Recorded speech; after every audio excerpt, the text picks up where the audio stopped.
France 24 et La Première présente.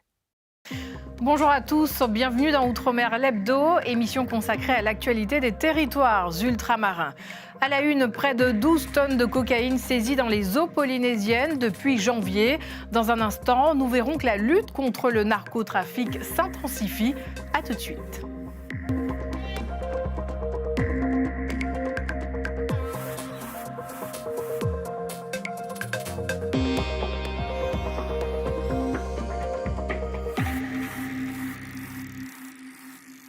Les saisies sont colossales. Près de 12 tonnes de stupéfiants interceptés depuis le début de l'année au large de la Polynésie française. Pour lutter contre le narcotrafic, cette semaine, les passagers d'une trentaine de vols ont été minutieusement fouillés à l'aéroport de Tahiti-Fa'a. Gervais Nietzsche et nos équipes de Polynésie la Première.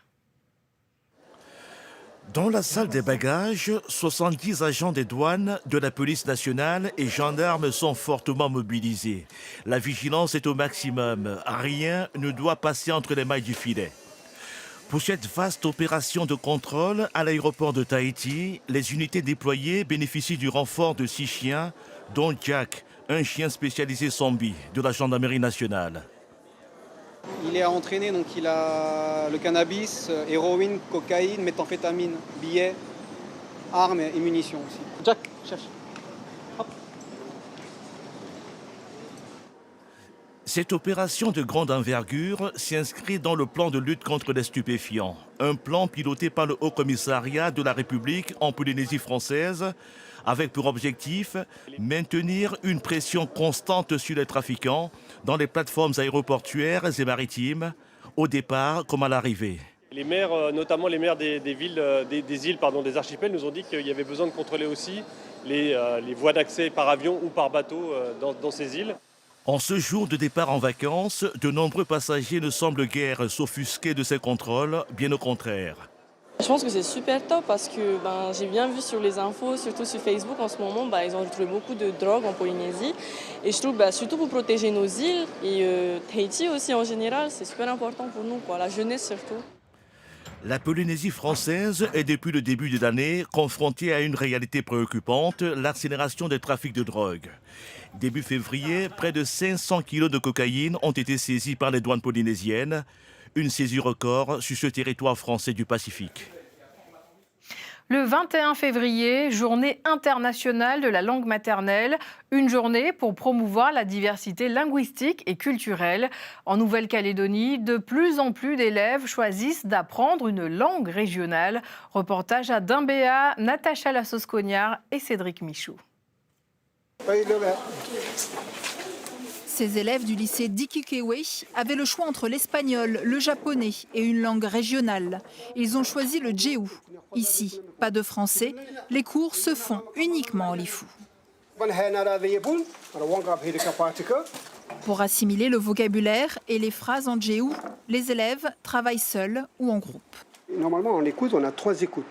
La première, c'est juste écouter pour avoir des informations. Et puis après, la deuxième, c'est un peu plus d'écoute, ça veut dire que tout ce qu'ils ont entendu, compris, ils peuvent noter. C'est de la prise de notes. Le programme validé par le gouvernement de la Nouvelle-Calédonie en partenariat avec l'éducation nationale séduit de nombreux jeunes originaires de l'Ifou. C'est pour pouvoir parler avec mes grands-parents et pour améliorer mon langage en djéou. Ça fait 4 ans que j'apprends le djéou et je l'apprends depuis le collège. Pour enseigner le djéou dans le secondaire, Zénon Wedjiem a dû valider un CAPES langue régionale. Après 11 ans d'expérience professionnelle, il observe aujourd'hui un intérêt particulier de la part des jeunes. Ce n'est pas seulement les jeunes de Djéou qui apprennent le djéou. On a des jeunes, par exemple, de cette classe, de Marais, on a des jeunes d'Ouvéa, on a des jeunes de Nanterre, et on a aussi des jeunes wallisiens. Et c'est vraiment intéressant. C'est vraiment intéressant. Donc, moi, en tout cas, je suis content pour ces élèves. En 2025, au collège, 11 langues kanak étaient enseignées, 2574 élèves étaient recensés. Au lycée, on comptait 3 langues kanak pour 469 élèves inscrits. L'année dernière, 52 professeurs de langue kanak enseignaient dans le second degré. En Outre-mer, la montée des eaux est une réalité. À Saint-Pierre-et-Miquelon, l'isthme qui reliait le phare de Pointe-Plate à Langlade a disparu, balayé par des années d'érosion. Rencontre avec Marie et André. Leur père était le gardien du phare. Ils parlent de ce lieu emblématique dans le dossier de l'hebdo signé Kessi Weshoptaï et nos équipes sur place. Saint-Pierre-et-Miquelon, à l'extrême sud de Langlade, tout au bout de ce qu'on appelle le plateau de l'île, se trouve la Pointe-Plate. Jusqu'ici accessible par une bande de terre, son phare est désormais isolé. Le petit isthme qui le reliait à Langlade, longtemps grignoté par le phénomène de l'érosion, a été emporté par la marée. Pointe-Plate est désormais un îlot. Une nouvelle accueillie avec une tristesse mêlée de nostalgie par ses anciens habitants. Quand j'ai vu la photo de M. Yann, eh ben, je n'ai pas été surpris du tout. Ah non, c'était pas surprenant. Personne n'a été surpris. Ouais. Mais bon, ça nous fait un petit pincement au cœur, c'est sûr. Oui, quand même, parce que c'est nos racines, nous, tous les deux. Toute notre petite jeunesse, ça a été là. Hein. Le petit lopin de terre, Marie et André y ont vécu une dizaine d'années dans les années 50. Georges Ozon, leur père, était gardien de phare. Veiller au bon fonctionnement des machines, surveiller l'état du ciel et de la mer, allumer et éteindre la lanterne, une lanterne au pétrole. Il fallait monter 2 bidons de 2 gallons, c'est-à-dire 2 bidons de 8 litres tous les soirs pour remplir les réservoirs à pétrole. Avec leurs proches, 4 autres familles vivaient à Pointe-Plate. Pour les jeunes enfants qu'ils étaient, la vie y était belle. École à la maison le matin, apprentissage dans la nature l'après-midi, autant d'excellents souvenirs pour la fratrie. Les promenades en charrette à cheval l'été, les cueillettes, voilà, tout plein de choses qu'on aimait bien, la neige, l'hiver, une vie en liberté. On a été 25 sur cette petite pointe-là. C'est quelque chose, on ne réalise pas comme ça. Hein, C'était pas mal. Oh, c'était vivant. Il y avait de l'ambiance. Oui, il y avait de l'ambiance. Le mur est là. À l'époque déjà, l'érosion était une inquiétude. Un mur en béton avait été construit, il a fini par être avalé par la mer.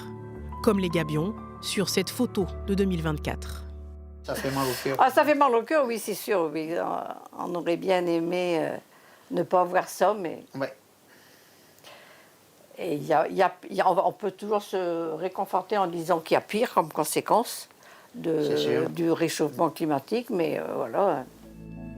Heureusement, il reste quelques photos et les témoignages de la vie sur ce platier de la Pointe-Plate.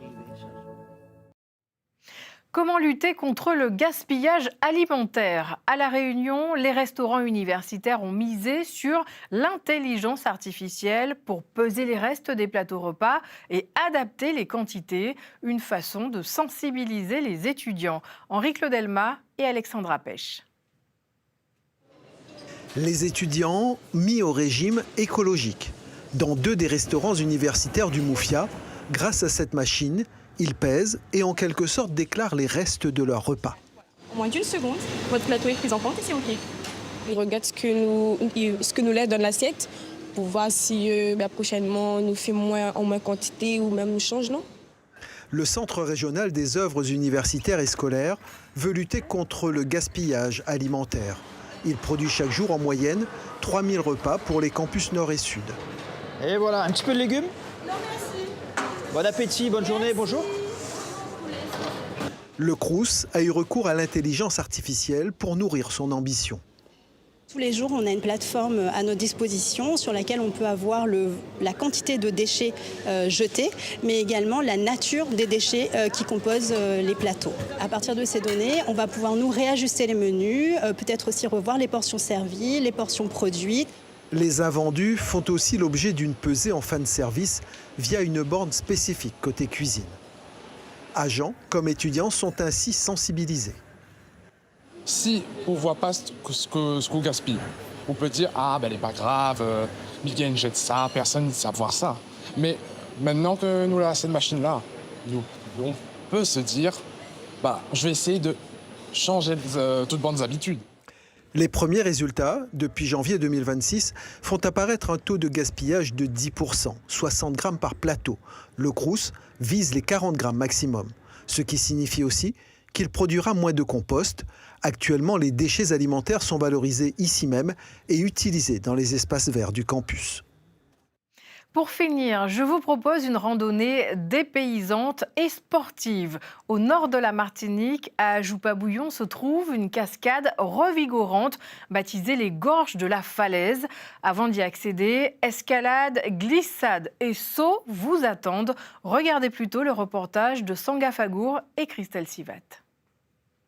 Avant de plonger dans la rivière Falaise, il faut descendre des escaliers abrupts où la rampe n'est pas de trop pour soulager des articulations rudement mises à l'épreuve. 80 mètres plus bas, Christophe, l'un des guides du site, briefe les randonneurs du jour. Donc dans les gorges, on va avoir quelques bassins, on va avoir de l'eau ici, et un bassin principal. Là par contre, on aura à peine pied.